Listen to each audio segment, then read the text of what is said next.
Today, we will discuss Taiga and Open Project. Since both projects are open source, the public can see their source code. This encourages community participation, openness, and platform customization for users.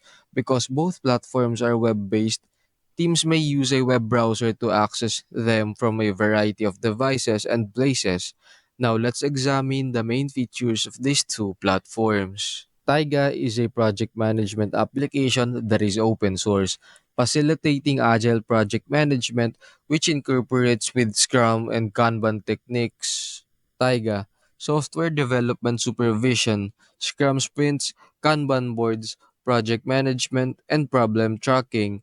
Taiga's primary purpose is agile project management, namely using Scrum and Kanban techniques. It prioritizes an aesthetically pleasing interface and ease of usage.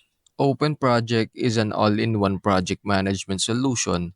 A wider range of project management methodologies, including agile, conventional, and hybrid, are accommodated.